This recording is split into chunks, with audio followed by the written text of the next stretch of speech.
Picture this. You're 8 months pregnant, glowing with excitement, surrounded by your closest friends and family at your dream baby shower. The decorations are perfect, the cake is beautiful, and everyone's celebrating the arrival of your first child. Then, your sister stands up, taps her champagne glass, and announces she's pregnant with twins. But that's not even the shocking part.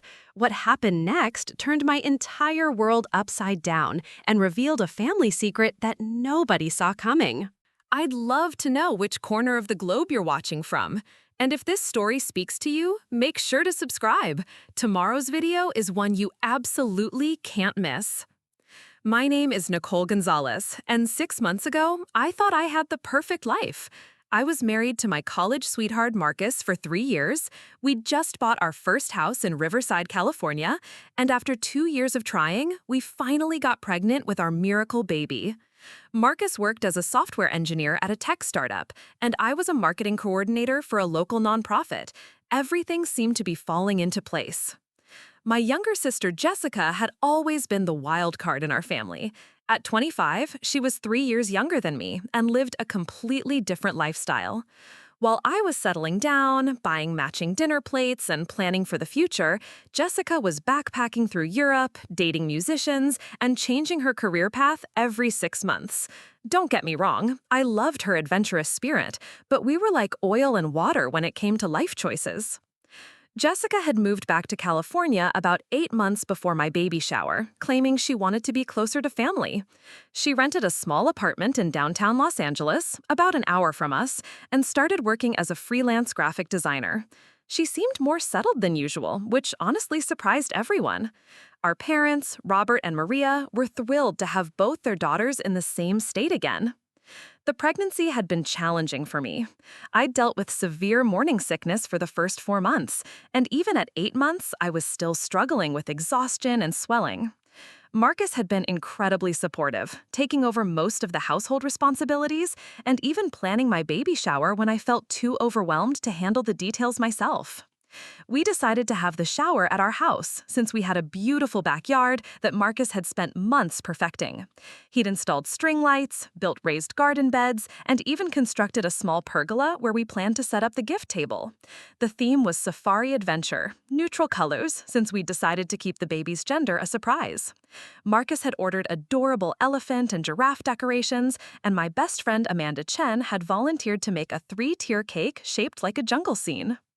The guest list included about 30 people: family, close friends from college, some coworkers, and a few neighbors we'd become friendly with. Jessica had offered to help with setup, which was unusual for her since she typically avoided family responsibilities, but she seemed genuinely excited about becoming an aunt and had even bought an expensive baby monitor as her gift. The morning of the shower, Jessica arrived early with her boyfriend Dylan Martinez, whom she'd been dating for about 4 months. Dylan seemed nice enough. He was a personal trainer with a laid-back personality, but something about their relationship felt different from Jessica's usual flings. They seemed more serious, more connected than her previous boyfriends. Marcus and I had only met Dylan twice before, but he'd already started feeling like part of the family. As guests arrived, everything was going perfectly. My college roommates Sarah Williams and Katie Thompson had flown in from Portland specifically for the shower. My coworkers from the nonprofit, including my supervisor Linda Rodriguez, came bearing gifts and well wishes. Even our elderly neighbors, the Johnsons, stopped by with homemade baby blankets. The weather was perfect, sunny but not too hot, and everyone seemed to be having a wonderful time playing games and chatting. I was sitting in my designated throne, a comfortable chair decorated with balloons and ribbons, opening gifts and feeling genuinely overwhelmed by the love and support from everyone. The gifts were beautiful: tiny onesies, stuffed animals, a high-tech stroller from my parents, and enough diapers to last months. Marcus was dutifully writing down who gave what in a notebook so I could send proper thank you cards later. Around 2 o'clock, after we'd finished the games and cake, Jessica stood up with her champagne glass. This wasn't entirely unusual. Jessica loved being the center of attention and often made impromptu speeches at family gatherings. But something about her energy felt different. She seemed nervous, which was completely unlike her confident personality. Can I get everyone's attention for just a minute? She called out, tapping her glass with a spoon. The backyard gradually quieted down as 30 pairs of eyes turned toward her. Dylan was standing beside her, and I noticed he looked unusually tense, his jaw clenched and his hands shoved deep in his pockets. I know today is all about celebrating Nicole and Marcus and their beautiful baby on the way, Jessica began, her voice slightly shaky. But I have some news that I just can't keep inside anymore. She paused, looking directly at me with an expression I couldn't quite read, part excitement, part apprehension, and something else I couldn't identify. Dylan and I found out last week that we're expecting, she announced, raising her glass higher. A murmur of surprise and congratulations rippled through the crowd. I felt a complex mix of emotions, happiness for my sister, but also a tinge of disappointment that she was sharing this news at my baby shower. Still, I smiled and started to stand up to give her a hug. But Jessica wasn't finished. And the really crazy part is, she continued, her voice growing stronger, we're having twins. The crowd erupted in excited chatter, and I genuinely felt happy for her despite the timing. Twins ran in our family. Our grandmother had been a twin, and our cousin Elena had twin boys. It would be amazing for our children to grow up so close in age. That's when Jessica looked directly at me again, and her next words stopped my heart. Nicole, there's something else you need to know. Dylan and I didn't plan this pregnancy, and the timing is complicated. We found out I'm exactly 8.5 months along. The backyard fell completely silent. Even the birds seemed to stop chirping. 8.5 months along? But she didn't look pregnant at all. She was wearing a fitted sundress that showed no signs of a bump. Something wasn't adding up. I looked at Marcus, who was staring at Jessica with the same confused expression I probably had. Our guests were exchanging puzzled glances, clearly as lost as we were. Jessica, I said slowly, my voice barely above a whisper, what are you talking about? You're not showing at all. How can you be 8.5 months pregnant with twins? Dylan shifted uncomfortably beside her, and I noticed sweat beading on his forehead despite the pleasant weather.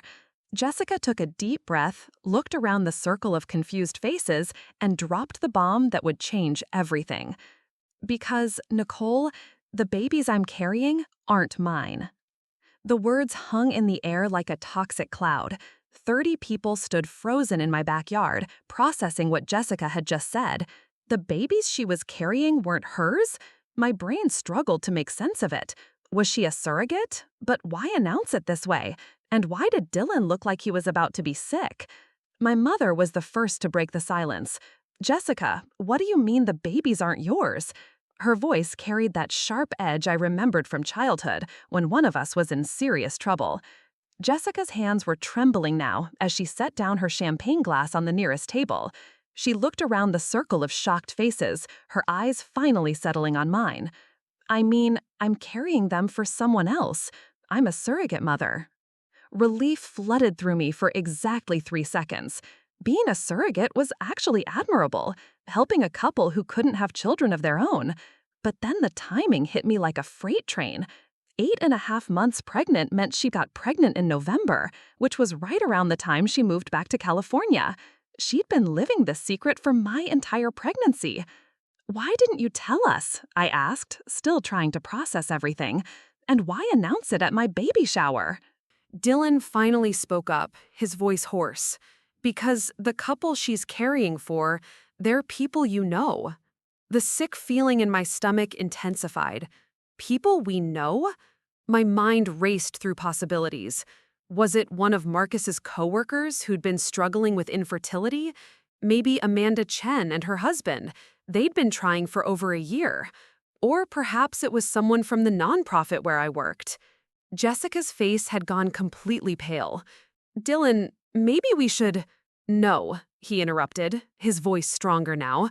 They deserve to know. Everyone deserves to know. He turned to address the crowd, but his eyes kept darting to Marcus. The biological father of the twins Jessica is carrying is Marcus. Time stopped. The world tilted sideways. Marcus's notebook fell from his hands, scattering pages across the grass. Several people gasped audibly. I heard Amanda whisper, "Oh my God," from somewhere behind me. Marcus shot up from his chair so fast he nearly knocked it over. "What the hell are you talking about?" His voice cracked with a mixture of anger and panic. "That's impossible." But even as he said it, I could see something shifting in his expression. The color drained from his face, and his eyes darted between Jessica and Dylan with a look I'd never seen before. Fear mixed with recognition. "Marcus," Jessica said quietly, "you know it's not impossible." The pieces started clicking into place in my mind like a horrific puzzle. November. Jessica moved back to California in November. Marcus had been working late a lot in November, claiming his startup was in crunch mode before their big product launch. There had been that week when he came home exhausted every night, saying the team was pulling all-nighters. "Nicole," Marcus started, reaching toward me, but I jerked away from his touch. "Don't." My voice sounded foreign to my own ears. "Just don't touch me right now." My father stepped forward, his face red with anger. "What kind of sick joke is this? On your sister's baby shower day?" "It's not a joke, Dad." Jessica's voice was barely audible. "I'm so sorry, Nicole. I never meant for it to happen this way. We were going to tell you after your baby was born, but then I found out it was twins, and the timeline became obvious. And stop," I said, holding up my hand. My whole body was shaking. "Just stop talking." A lot of love and effort went into bringing this story to life. If you're enjoying it, we'd be so grateful if you'd subscribe to our channel. Now, back to where we left off. The backyard had erupted into whispered conversations. I could hear fragments. Twins. Affair. How could they? Some of our guests were already gathering their purses, clearly wanting to escape the family drama. Mrs. Johnson from next door was herding her husband toward their back gate, shaking her head in disapproval. Amanda Chen appeared at my side, her arm around my shoulders. "Nicole, do you want me to ask everyone to leave?" I nodded, not trusting my voice. Amanda immediately went into damage control mode, politely but firmly encouraging guests to head home.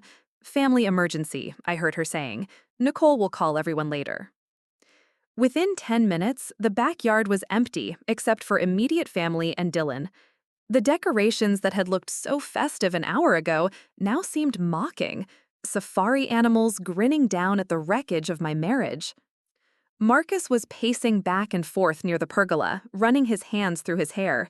Jessica sat heavily in one of the folding chairs, tears streaming down her face.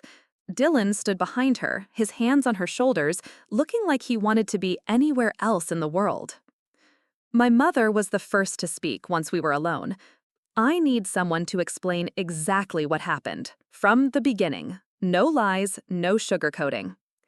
Jessica wiped her eyes with the back of her hand. "It started in November. I'd just moved back, and I was going through a really hard time. I'd broken up with my boyfriend in Barcelona, I was broke, I didn't have any friends here yet. Marcus was working late all the time, and Nicole, you were so sick with morning sickness that you were barely functional." I flinched. It was true. The first trimester had been brutal. I'd spent most evenings either throwing up or sleeping, leaving Marcus to handle everything else. "I called Marcus one night because my car broke down," Jessica continued. "I was stranded in downtown LA at like 11 p.m., and I didn't know who else to call. He came to get me, and we went to a 24-hour diner while we waited for the tow truck." Marcus stopped pacing. "Nicole, nothing was supposed to happen. We just talked. Jessica was crying about feeling lost and directionless, and I was stressed about work and worried about you being so sick." "But something did happen," I said flatly. Jessica nodded miserably. "We started meeting up sometimes after that, just as friends at first. I was lonely, and Marcus needed someone to talk to about things he didn't want to burden you with while you were struggling with the pregnancy." The betrayal cut deeper than I could have imagined. Not only had my husband cheated on me, but he'd done it with my sister, and they'd both hidden it from me for months while I was carrying his child. When did it become physical? The question came out colder than I intended, but I needed to know. Marcus and Jessica exchanged a glance. December, Marcus said quietly. It only happened 3 times. I swear to you, Nicole, it meant nothing. We both regretted it immediately every time. 3 times. I repeated the words like they were in a foreign language. You slept with my sister 3 times while I was pregnant with your baby. And one of those times resulted in twins, Dylan added bitterly. Twins that Jessica has been carrying while pretending to be the supportive sister at every one of your doctor's appointments. My father's voice was deadly quiet. Marcus, I think you need to leave. Now. No, Marcus said desperately, turning to me. Nicole, please, let me explain. It was the worst mistake of my life. I love you. I love our baby. What happened with Jessica was it was weakness and stupidity and... Get out. I stood up slowly, my hands instinctively moving to protect my belly. Get out of my house. Nicole, Get out, I screamed, surprising myself with the force of my voice. Get out before I call the police and have you removed. Marcus looked like I'd slapped him. He glanced around at the hostile faces of my family, grabbed his keys from the gift table, and walked toward the side gate. At the last moment, he turned back. This isn't over, Nicole. We're having a baby together. We can work through this. No, I said, my voice steady now. We can't, because in 4 weeks, you're not just going to have one baby to worry about, you're going to have 3 children with 2 different mothers, and none of us are going to make this easy for you. The gate clicked shut behind him, leaving us in stunned silence. My sister was pregnant with my husband's twins, due just 2 weeks before my own baby. My marriage was over, my family was destroyed, and I was about to become a single mother. But the worst part? I was about to discover that this was still just the beginning of the story. The silence after Marcus left felt heavier than the California heat. I stood in my backyard, surrounded by the remnants of what should have been one of the happiest days of my pregnancy, staring at my sister who was carrying my husband's children. The absurdity of the situation would have been laughable if it weren't destroying my life. Dylan cleared his throat. There's more you need to know. My mother threw her hands up in exasperation. More? What could possibly be worse than this? The surrogacy story isn't true, Dylan said, avoiding eye contact with everyone. Jessica isn't carrying these babies for some anonymous couple. She made that up on the spot because she panicked. Jessica buried her face in her hands. Dylan, please don't.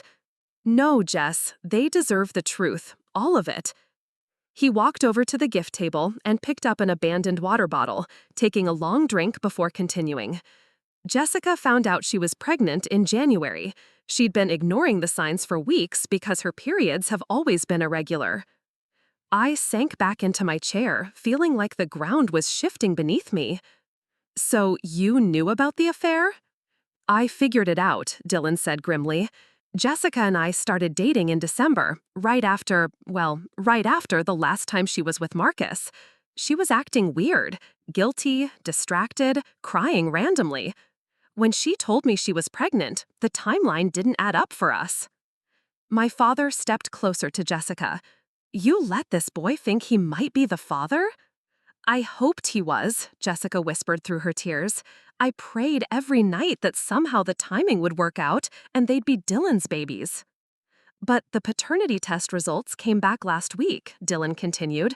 That's when we found out about the twins, and that's when we got confirmation that Marcus is definitely the father. The information hit me like physical blows. Not only had my sister been lying about being a surrogate, but she'd been stringing along her boyfriend for months, letting him believe he might be having children with her. Dylan, I said quietly, why are you still with her? Why didn't you leave when you found out? He looked at Jessica with an expression that mixed love and pain in equal measure. Because I fell in love with her before I knew about any of this. And because, he paused, struggling with his words, because she's terrified, and she made a mistake, and I don't think anyone deserves to go through pregnancy alone. My mother's anger seemed to deflate slightly at his words. Even my father's rigid posture relaxed a fraction. but I felt something harder crystallizing in my chest. A mistake? I stood up again, my voice rising. Having an affair with my husband wasn't a mistake, Jessica. It was a choice. Getting pregnant was the consequence. Lying to me for 8 months while I confided in you about my pregnancy fears wasn't a mistake. It was calculated deception. Nicole, please. No, I cut her off. Do you know what you put me through?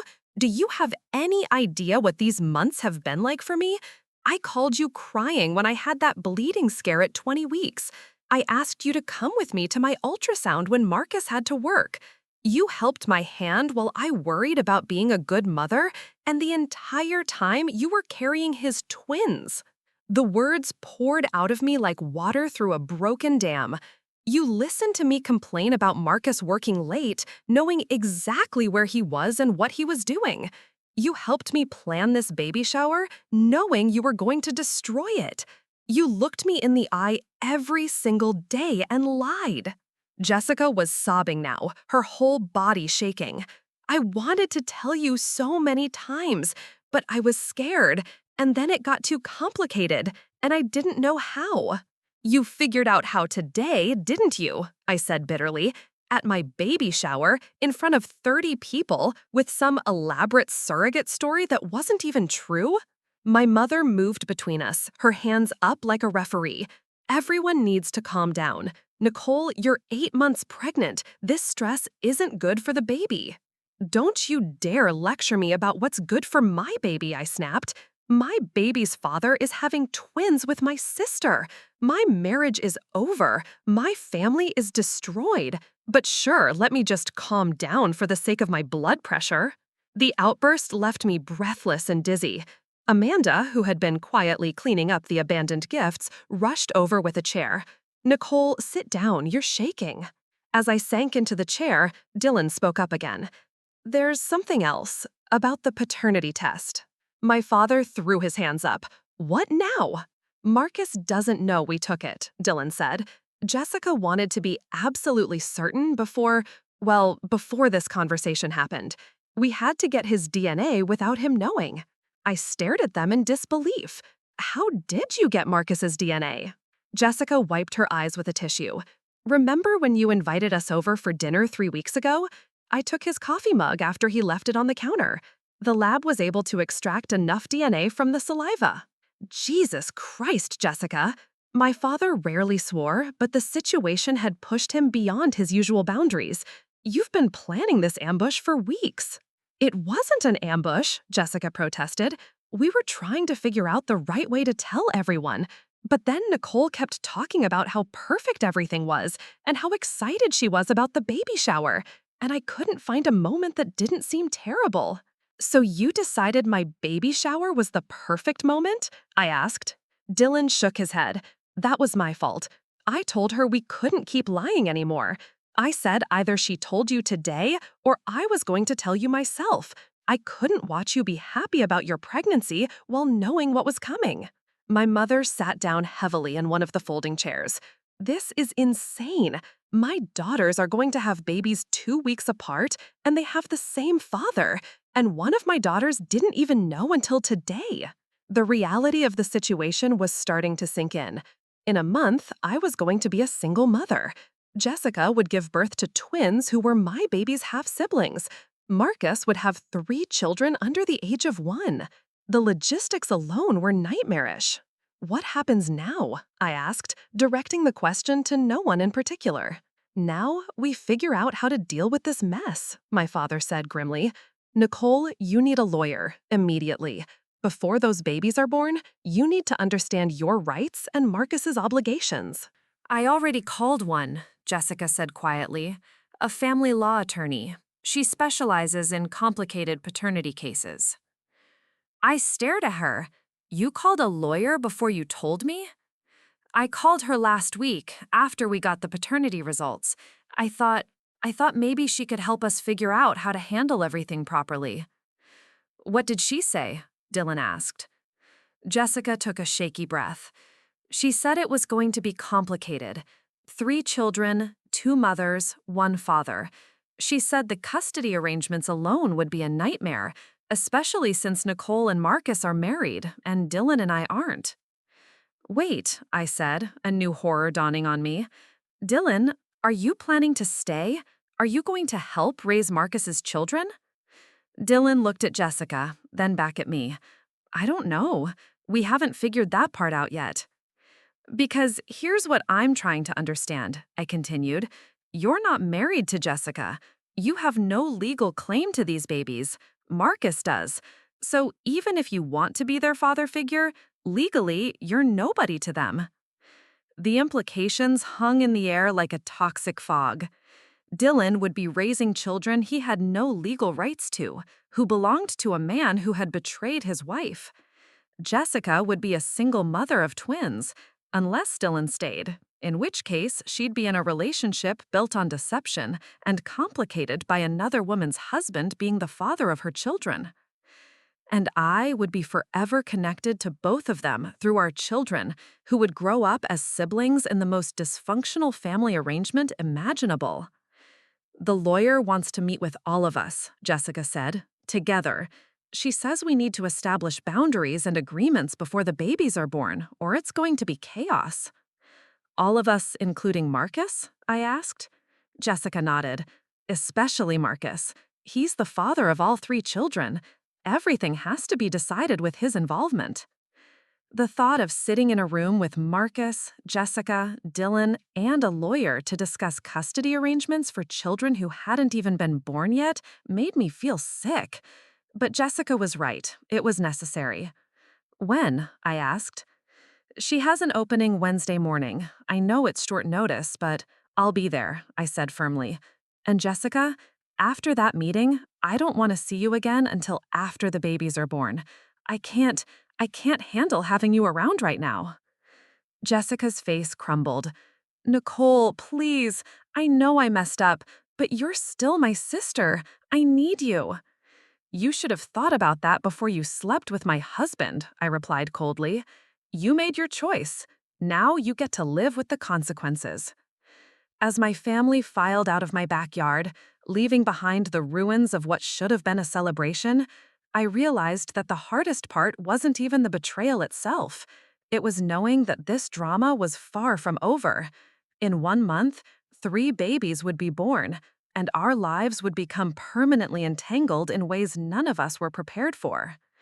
But I was about to discover that the family meeting with the lawyer would reveal secrets that made everything we'd learned so far look simple in comparison. Wednesday morning arrived, gray and drizzling, which seemed fitting for what promised to be one of the worst days of my life. I sat in the parking lot of Beverly Hills Family Law Associates, watching raindrops streak down my windshield, trying to summon the courage to walk into a meeting that would determine the future of 3 unborn children. I'd spent the last 3 days in a fog of disbelief and rage. Marcus had been calling and texting nonstop, begging to come home, promising we could work through this.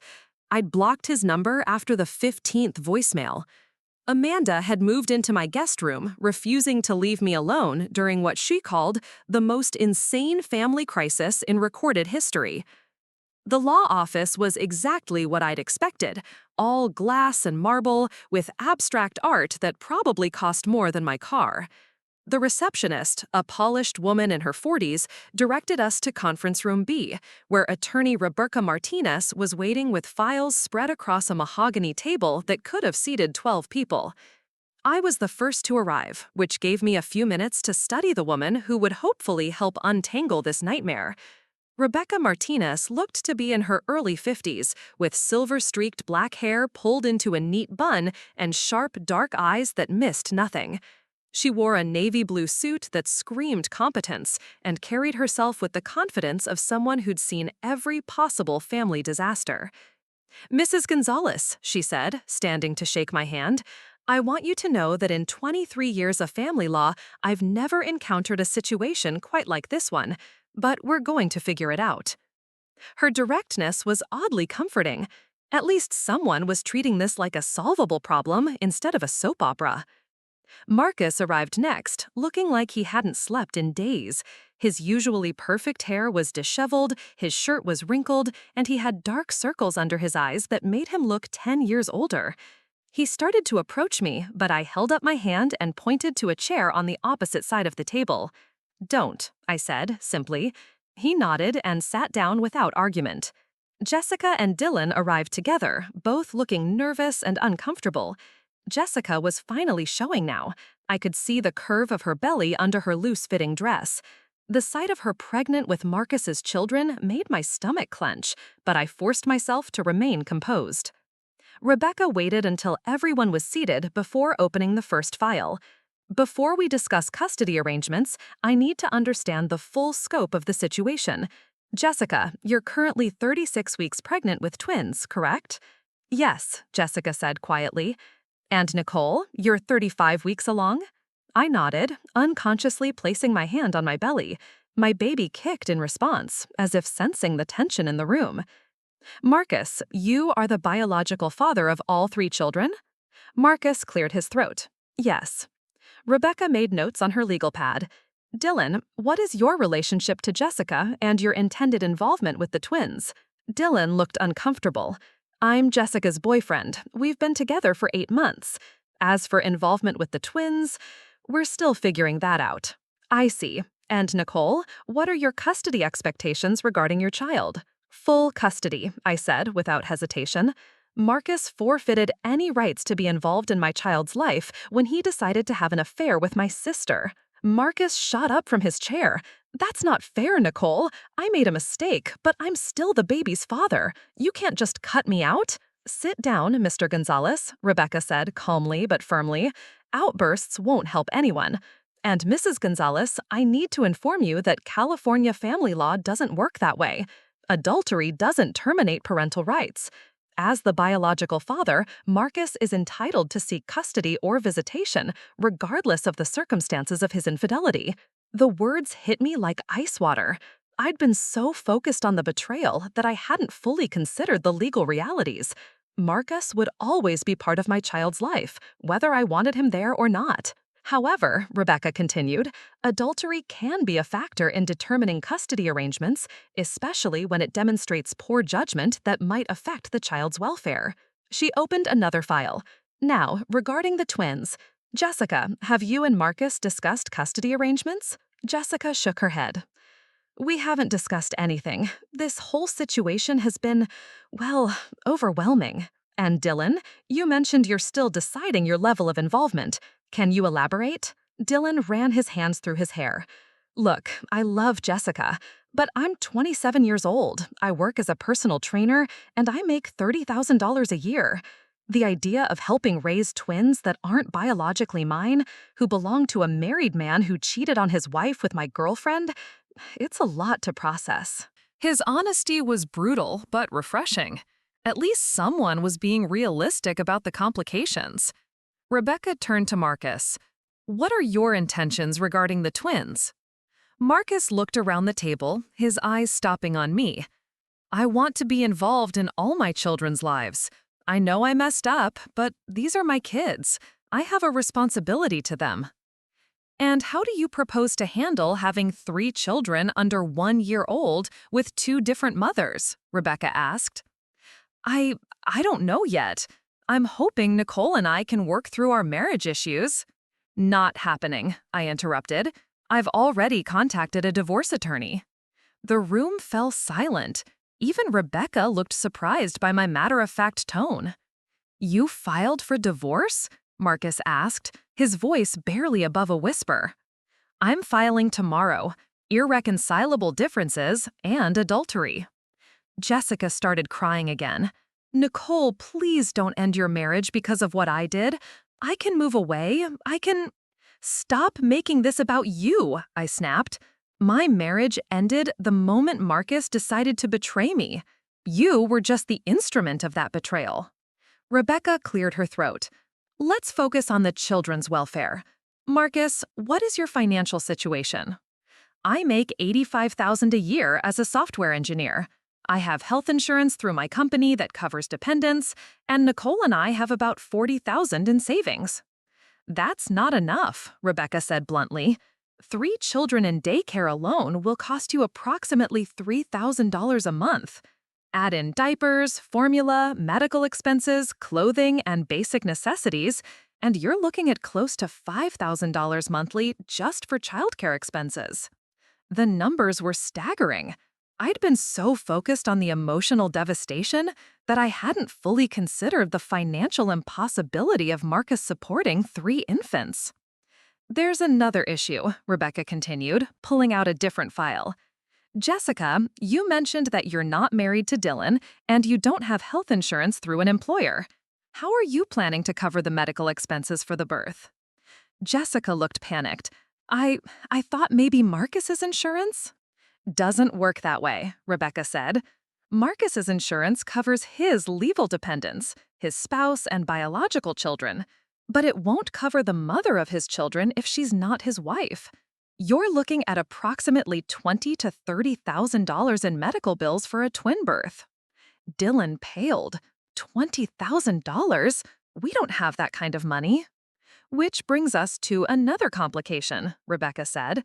If Jessica can't pay the medical bills, and she's not married to the father of the children, the hospital will pursue Marcus for payment as the biological father. But if he's also supporting his child with Nicole and going through a divorce, his finances are going to be stretched impossibly thin. I felt a headache building behind my eyes. The practical realities were almost worse than the emotional ones.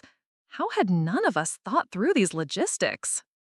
There's one more issue we need to address, Rebecca said, her tone growing even more serious. Jessica, when exactly did you first suspect you were pregnant? January. Why? And when did you get confirmation? Late January. I took a home test. Rebecca consulted her notes. But you didn't tell Marcus about the pregnancy until this week? No, I was scared, and I hoped they might be Dylan's babies. I see. Marcus, were you aware that Jessica might be pregnant? Marcus shook his head. I had no idea until the paternity test results. Rebecca set down her pen and looked directly at Marcus. Mr. Gonzalez, I need to inform you that under California law, you could potentially be liable for back child support from the date Jessica informed you of the pregnancy. But more concerning is that Jessica concealed the pregnancy from you for approximately 7 months.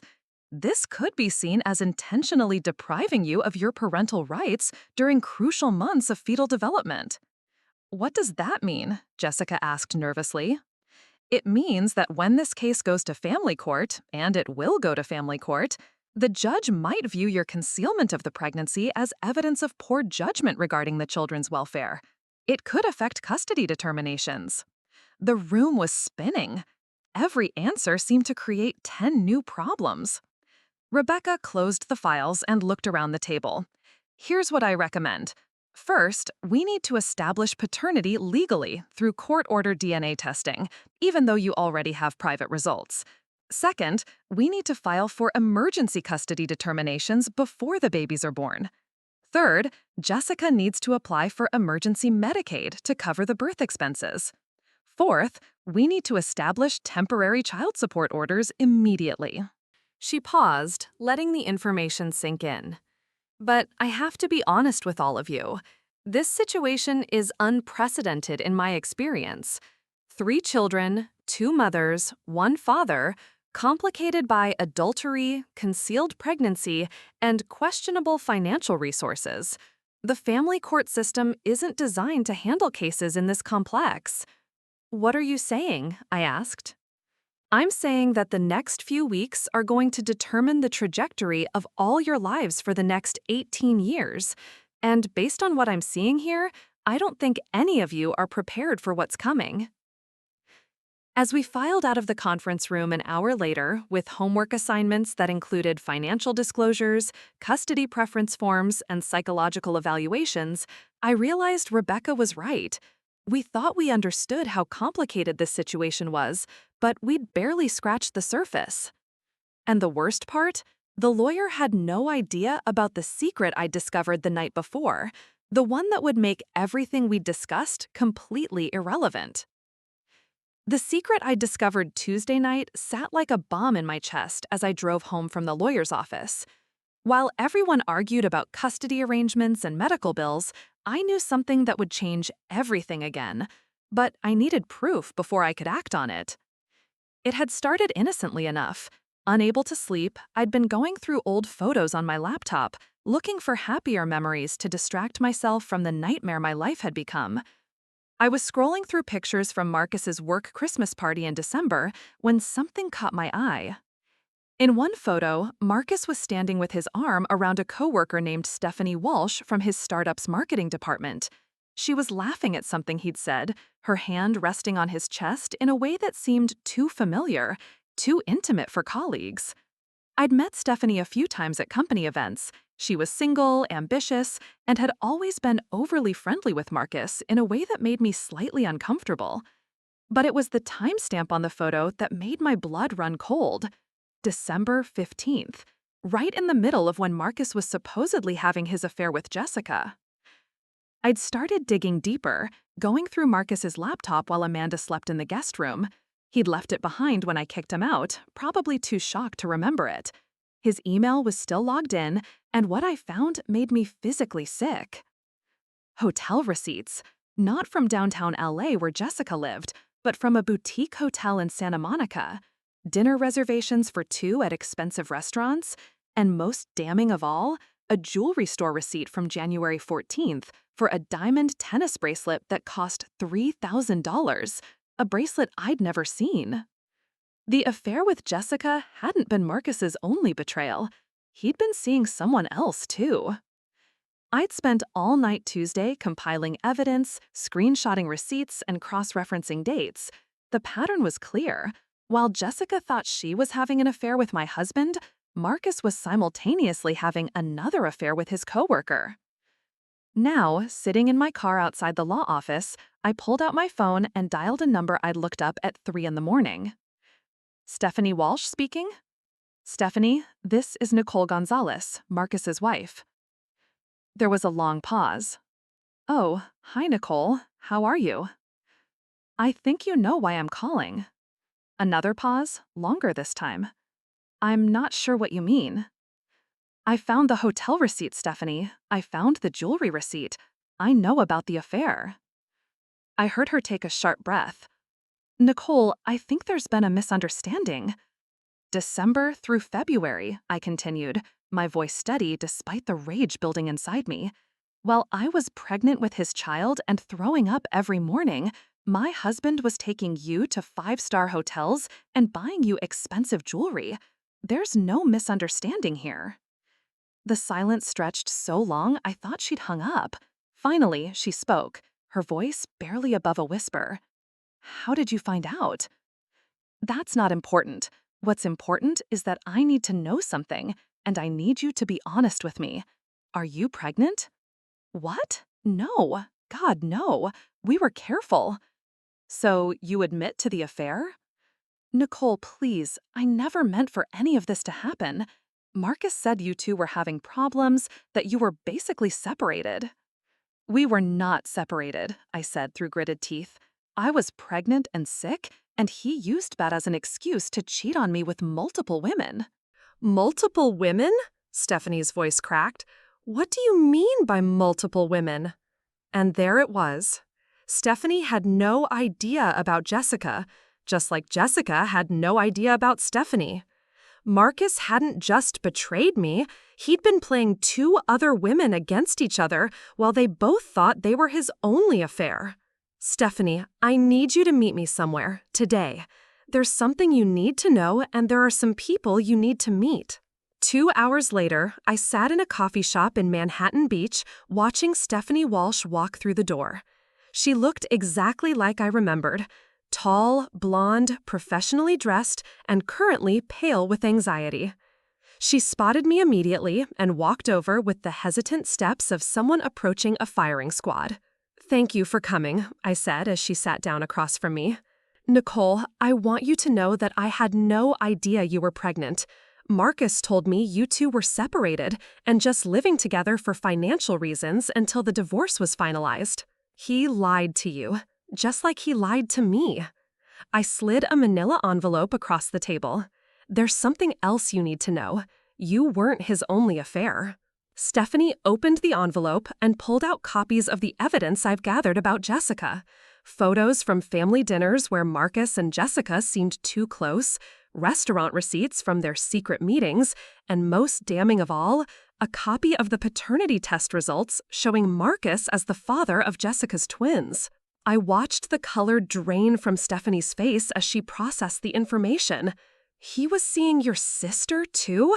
My sister is currently 36 weeks pregnant with his twins. I found out 5 days ago at my baby shower when she announced it in front of 30 people. Stephanie dropped the papers like they were on fire.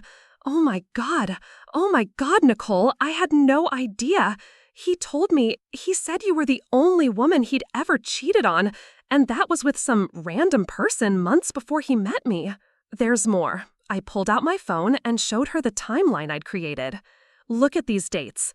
December 15th, you and Marcus were at the Ocean View Hotel. December 17th, he took Jessica to dinner in downtown LA.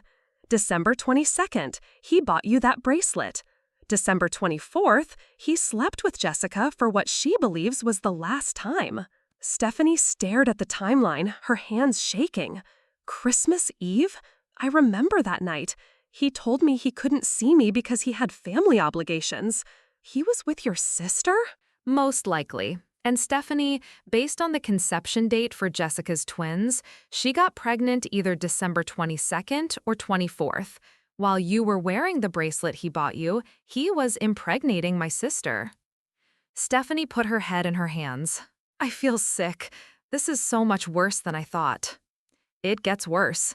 Yesterday, we all met with a family lawyer to discuss custody arrangements for 3 children, mine and Jessica's twins. Marcus has been playing the role of the repentant husband who made one mistake with one woman. He's been begging me to forgive him and work on our marriage. But he was lying about the scope of his cheating, Stephanie said, understanding dawning in her eyes. Exactly. And there's something else. The lawyer mentioned that concealing important information during divorce proceedings can affect the outcome. Marcus hasn't told his lawyer about you. He's presenting this as a single affair that resulted in an unexpected pregnancy. Stephanie looked up at me with an expression I couldn't quite read. What do you want from me, Nicole? I want you to come with me to meet Jessica and Dylan. I want Marcus to face all of his victims at once. And then I want you to be a witness when I confront him with the full truth. You want me to meet your sister, the one who's pregnant with his children? I want all of us to understand exactly what kind of man we've been dealing with. Jessica thinks she was special to him, that their affair meant something. You thought you were the only other woman. I thought he cheated once, with one person, in a moment of weakness. Stephanie was quiet for a long time, staring out the coffee shop window at the beach beyond. Finally, she spoke. There's something else you should know about the jewelry receipt you found. My stomach clenched. What about it? I wasn't the only woman he bought jewelry for in January. I saw him at the same store a week later when I was returning a necklace that didn't fit right. He was looking at engagement rings. The world tilted sideways. Engagement rings? He told the saleswoman he was shopping for a proposal gift for someone special. When I asked him about it later, he said he was thinking about leaving you and wanted to be prepared to propose to me when your divorce was final. But he didn't propose to you. No. A few weeks later, he started pulling away. He said the situation with you was more complicated than he'd expected, and he needed time to sort things out. We stopped seeing each other in early February. I felt like I was drowning in revelations. Stephanie, I need you to think carefully. In all the time you were seeing Marcus, did he ever mention wanting to start a family? Did he talk about having children? She nodded slowly. All the time. He said you didn't want kids, that it was one of the main problems in your marriage. He talked about how much he wanted to be a father and how sad it made him that you weren't interested in having a family. The lies were so elaborate, so detailed, that I wondered if Marcus even knew what the truth was anymore. He'd told me he was ready to be a father with me. He'd told Stephanie I didn't want children. He'd told Jessica I was too sick to meet his emotional needs. He'd woven a web of deception so complex that I wasn't sure even he could keep track of all the stories. Stephanie, there's one more thing I need to ask you. Did Marcus ever mention wanting twins or multiple children? She looked confused. That's an odd question, but actually, yes.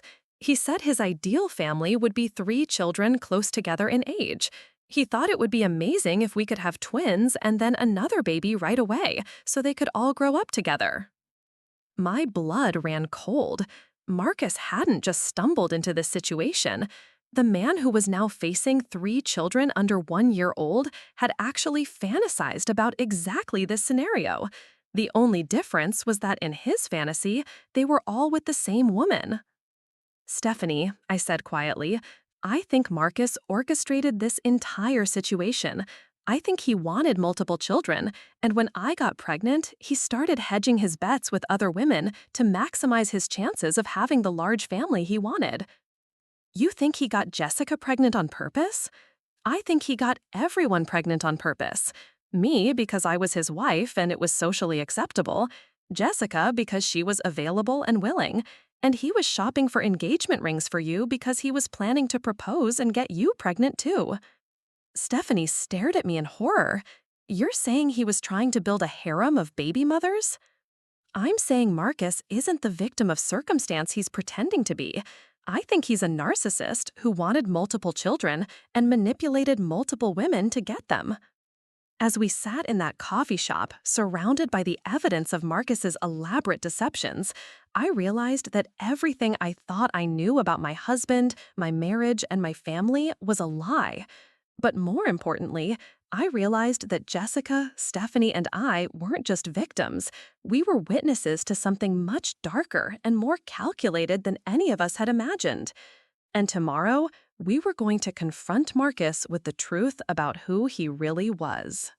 The next morning, I stood in the parking lot of Jessica's apartment complex in downtown LA, my heart pounding as I waited for Stephanie to arrive. The plan was simple but terrifying.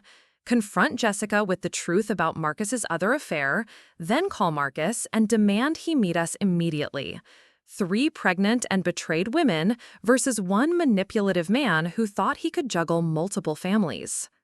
Stephanie pulled up in a silver Honda Civic, looking as nervous as I felt. She'd agreed to this confrontation after spending most of yesterday evening researching narcissistic behavior patterns online. The articles we'd found painted a disturbing picture of men who deliberately impregnated multiple women as a form of control and legacy building.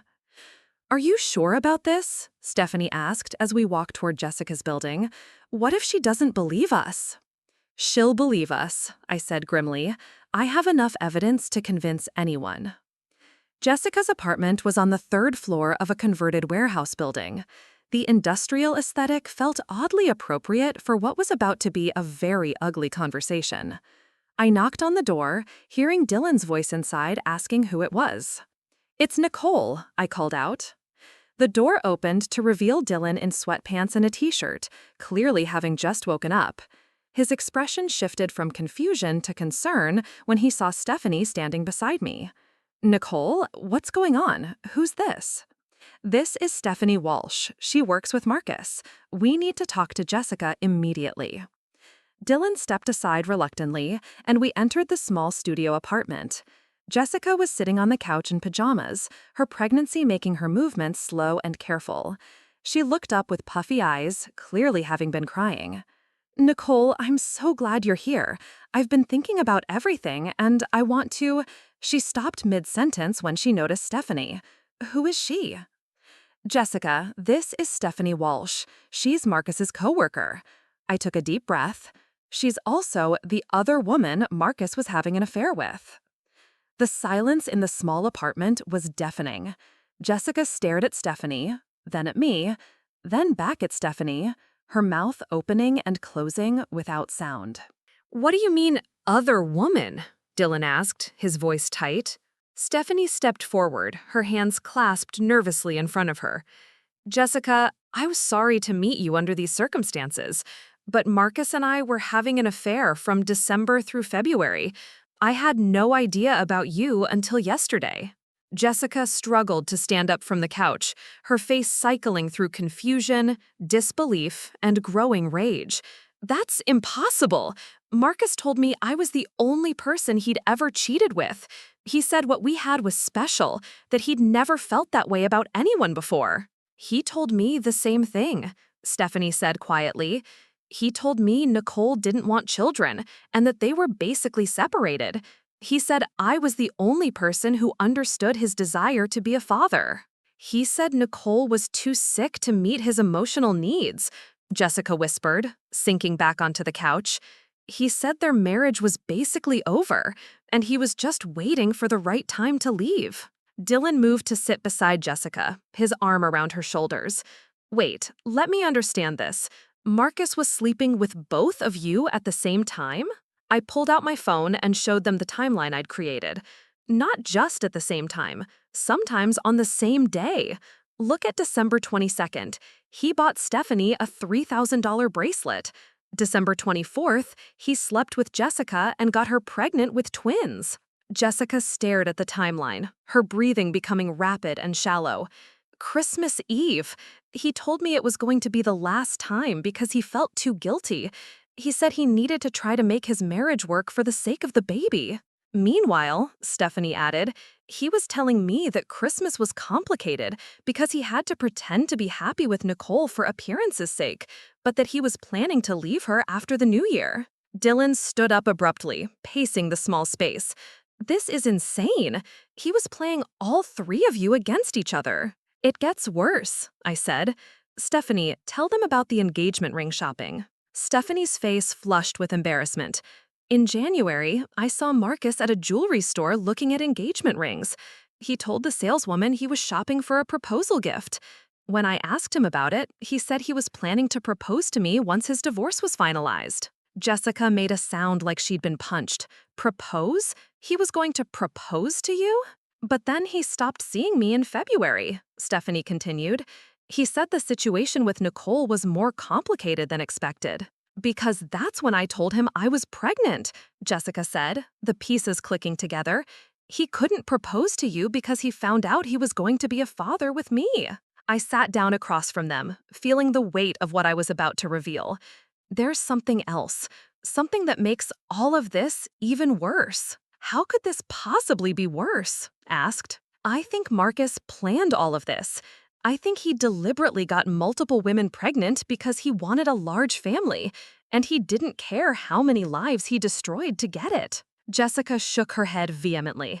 No, that's crazy. The pregnancies were accidents. Marcus was devastated when I told him about the twins. Was he? I asked. Think about it, Jessica. Really think about his reaction when you told him you were pregnant. Jessica was quiet for a long moment, her eyes distant as she recalled the memory. He was shocked, but then he got really quiet and asked if I was sure. And when I said yes, he asked if I'd told anyone else yet.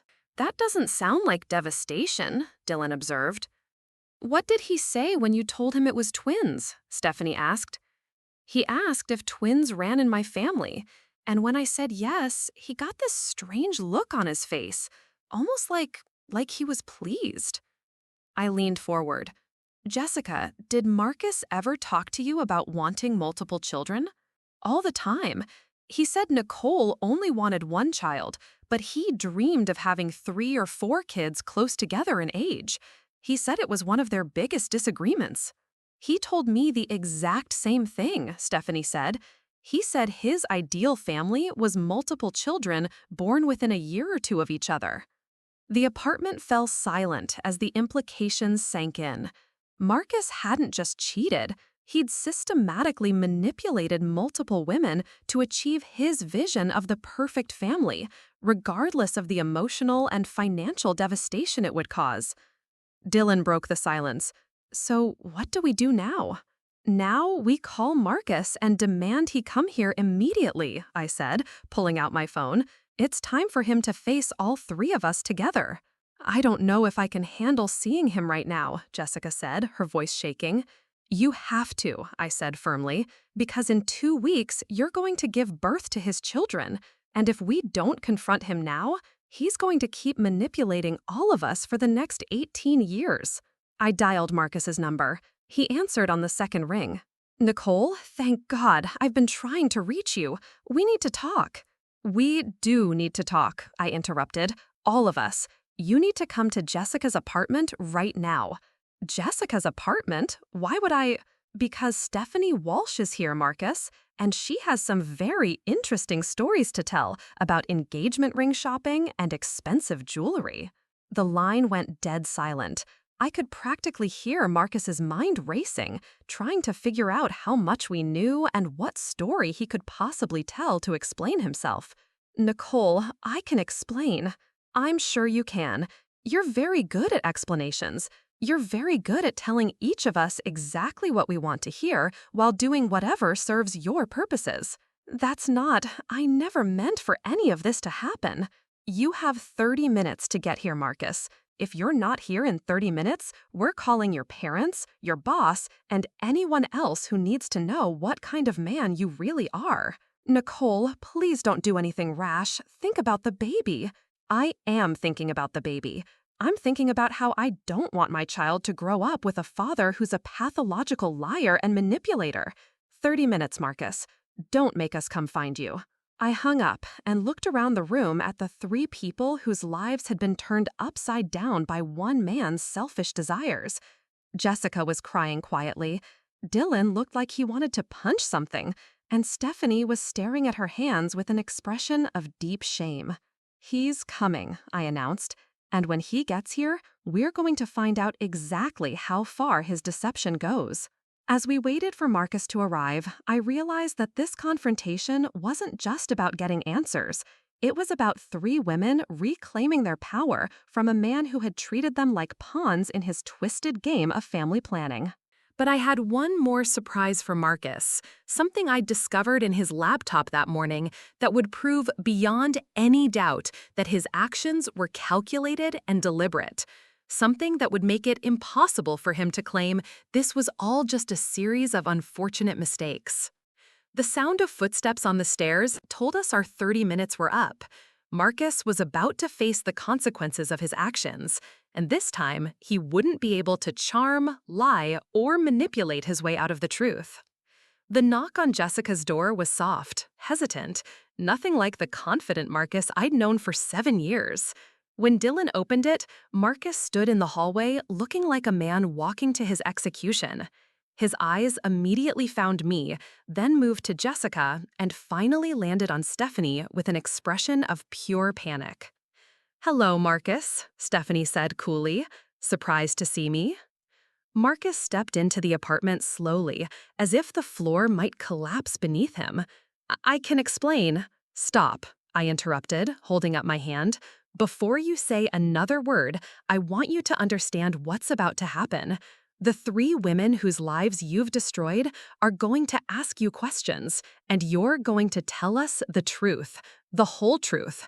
No more lies, no more manipulation, no more stories tailored to what you think we want to hear." Marcus's Adam's apple bobbed as he swallowed hard. "Nicole, please, can we talk privately first?" "No. Whatever you have to say, you can say it in front of everyone. We're done with secrets." Jessica struggled to stand from the couch, her hands supporting her belly. "Marcus, is it true? Were you really seeing Stephanie at the same time you were seeing me?" Marcus looked around the room like a trapped animal. "It's complicated." "It's not complicated," Dylan said harshly. "It's a yes or no question." "Yes," Marcus whispered, "but it wasn't what you think." "What I think," Jessica said, her voice growing stronger, "is that you lied to me about everything. You told me I was special. You told me your marriage was over.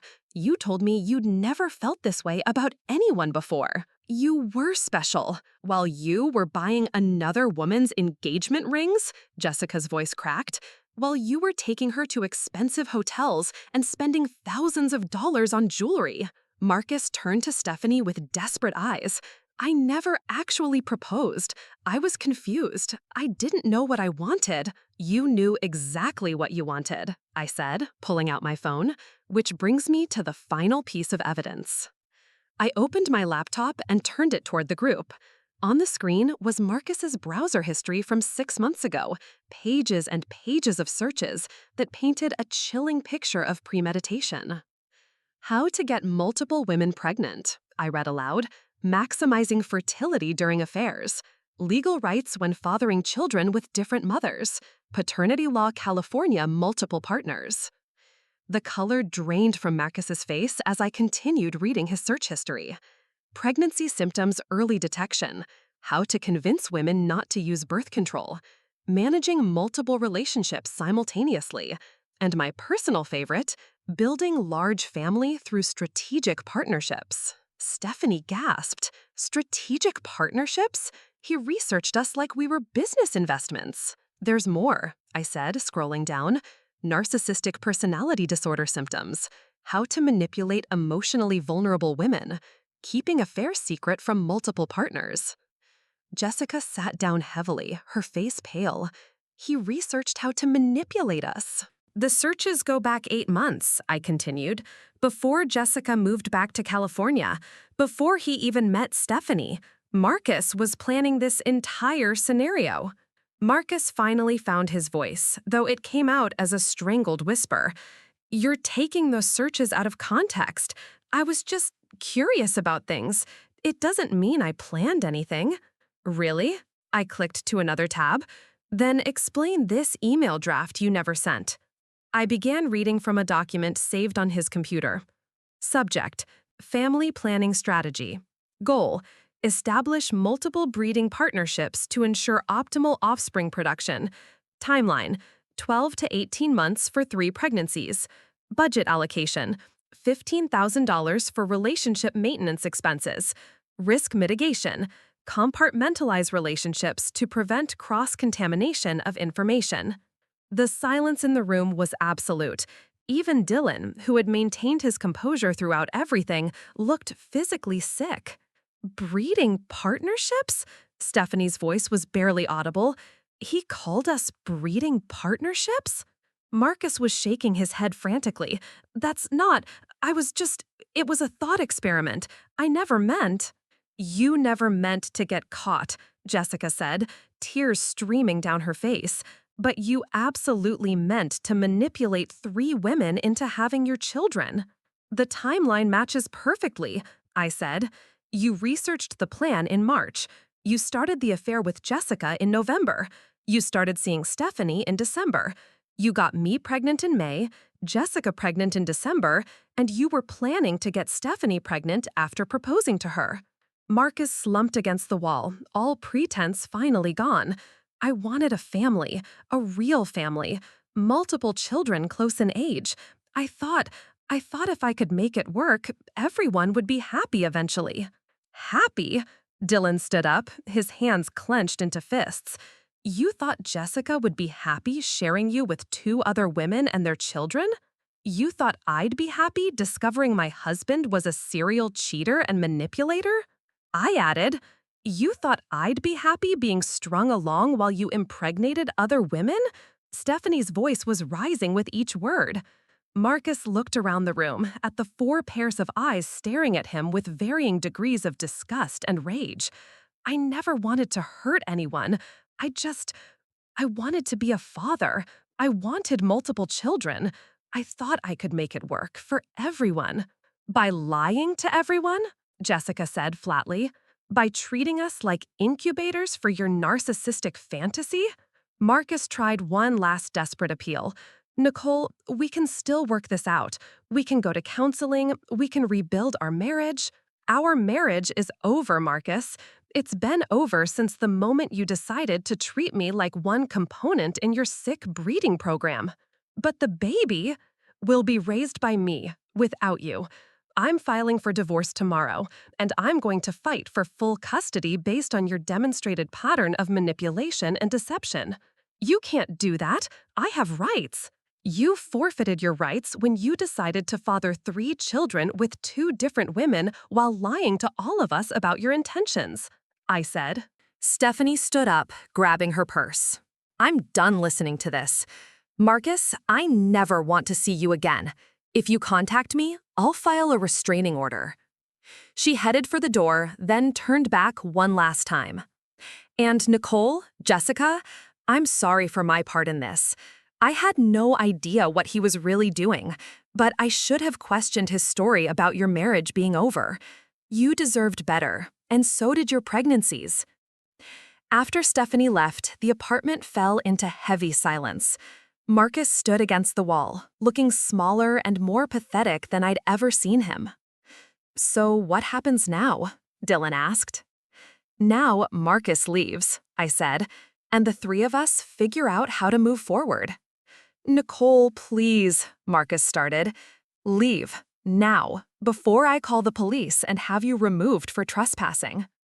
Marcus looked at Jessica one last time. Jess, I never meant for this to hurt you. I did care about you. You cared about my fertility, Jessica replied coldly. You cared about my ability to give you the children you wanted. You never cared about me as a person. Marcus left without another word, closing the door behind him with a soft click that somehow felt final. The 3 of us sat in the quiet apartment, processing everything that had just happened. Jessica was the first to speak. I'm so sorry, Nicole, for everything. I had no idea what he was really doing, but I still betrayed you, and I'm sorry. I looked at my sister, really looked at her, for the first time since the baby shower. She looked exhausted, scared, and genuinely remorseful. I'm not ready to forgive you yet, I said honestly, but I understand now that you were a victim too. We all were. Dylan cleared his throat. So where does this leave us? Jessica's having twins in 2 weeks, Nicole's having a baby in 4 weeks, and Marcus is going to be the legal father of all 3 children. We figure it out together, I said, surprising myself with the words. The 3 of us and whatever family law attorney can handle this insanity, because those children are going to be siblings, whether we like it or not, and they deserve better than the mess their father created. Jessica nodded, wiping her eyes. I want to be a good mother, and I want my children to know their sibling, your baby, Nicole, if you'll let them. We'll see, but Jessica, if we're going to move forward, no more lies, ever, about anything. No more lies, she agreed. 6 weeks later, I was holding my daughter Emma while Jessica fed one of her twins, Michael, across the hospital room. Her other twin, Sarah, was sleeping in Dylan's arms. Despite everything, he decided to stay and help raise the children, legally adopting them to give them stability. Marcus had visitation rights to all 3 children, but he'd moved to San Francisco for a new job and rarely used them. The last I heard, he was dating someone new, a woman who, according to mutual friends, was very eager to start a family. Rebecca Martinez had managed to work out custody arrangements that protected everyone's interests, including the children's. Marcus paid child support for all 3 kids, but had minimal involvement in their daily lives. Jessica and I were slowly rebuilding our relationship. It would never be the same as before, but we were learning to be sisters again, sisters who happened to be raising children with the same father. The babies didn't know the complicated circumstances of their births. To them, they were simply siblings, being raised by mothers who had survived something terrible together. And maybe, someday, that would be enough. As I watched Emma sleeping peacefully in my arms, I realized that sometimes the worst betrayals can lead to unexpected strengths. Marcus had tried to manipulate and control 3 women to build his perfect family. Instead, he'd created something he never intended, a support system of mothers who would protect their children from ever experiencing the kind of deception and manipulation that had brought them into the world. And in the end, that turned out to be the most perfect family of all. Looking for more? We've got 2 amazing stories right on screen. If this one touched you, these are absolutely worth your time. Click to watch them now. And hey, subscribe and hit that bell to never miss our latest uploads.